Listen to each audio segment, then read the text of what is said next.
नमस्कार, माय स्टोरीज कलेक्शनमध्ये तुमच्या सर्वांचं स्वागत आहे. तर आज आपण बघणार आहोत लग्नानंतरची प्रेमकथा. लग्नानंतरची प्रेमकथा. एकेकाळी रोहित आणि काव्या नावाचे एक तरुण जोडपे होते, ज्यांचे भारतात लग्न ठरले होते. लग्न झाल्यावर ते अनोळखी असले तरी लवकरच एकमेकांच्या प्रेमात पडले.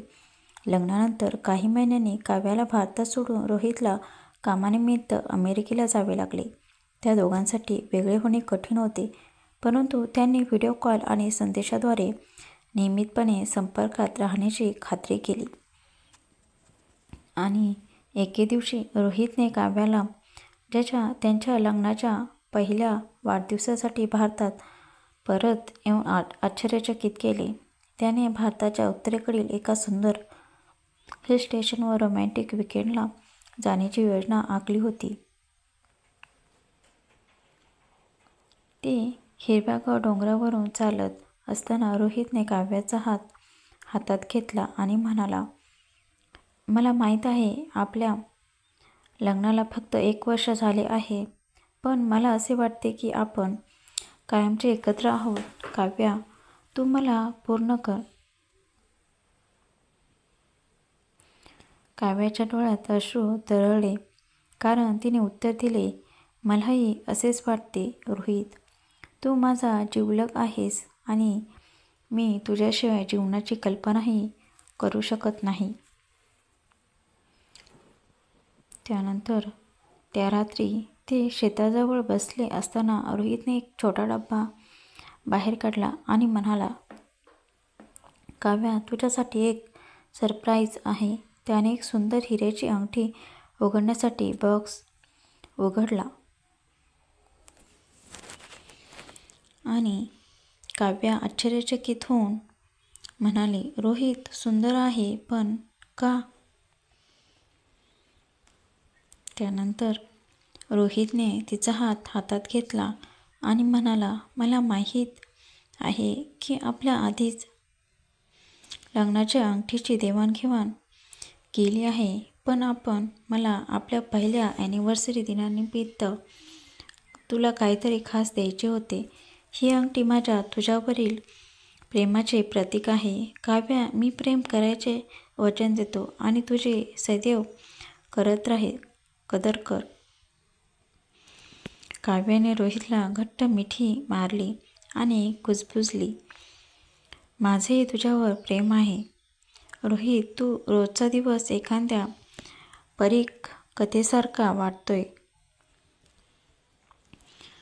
त्या दिवसापासून रोहित आणि काव्याने प्रत्येक दिवशी त्यांचे प्रेम साजरे करायचे ठरवले. मग ते एकत्र असोत किंवा वेगळे, त्यांची प्रेमकहाणी नुकतीच सुरू झाली होती हे त्यांना माहीत होते आणि ते त्यांना पुढे कुठे घेऊन जाणार होते ते पाहण्यासाठी उत्सुक होते. जसे जसे वर्ष सरत गेले तसे रोहित आणि काव्याचे प्रेम अधिकच घट्ट होत गेले.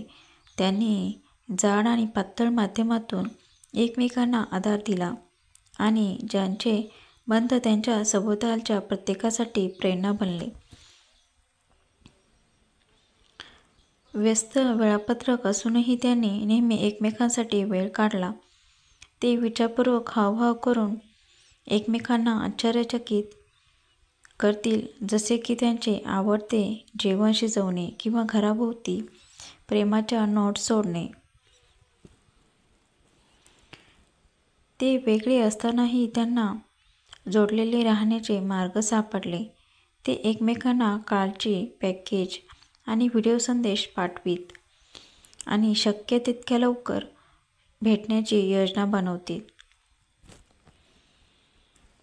एके दिवशी रोहितने काव्याला पुन्हा आश्चर्यचकित केले.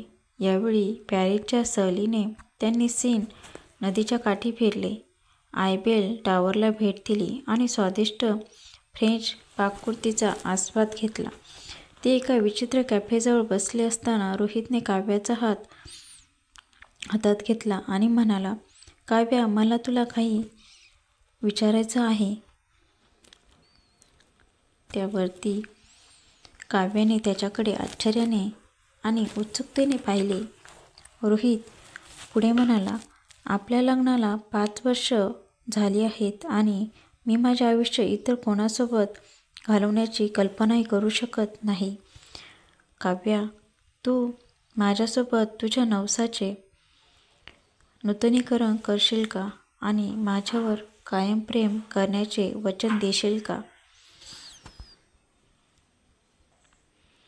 हो म्हणताच काव्याच्या डोळ्यात अश्रू आले आणि त्यांनी उत्कट चुंबनाने आपल्या वचनावर शिक्कामोर्तब केले. त्यांची प्रेमकथा उलगडत राहिली. आश्चर्याने भरलेली, रोमॅन्स आणि सर्वात महत्त्वाचे म्हणजे एकमेकांबद्दलचे अतूट प्रेम आणि आदर. रोहित आणि काव्या हे प्रेमाच्या सामर्थ्याचे पुरावे होते अशी आणि छान त्यांची छान कहाणी कहाणी ऐकण्यासाठी चॅनलला आजपर्यंतच्या सबस्क्राईब नक्की महान करा. थँक्स फॉर प्रेमकथांपैकी वॉचिंग.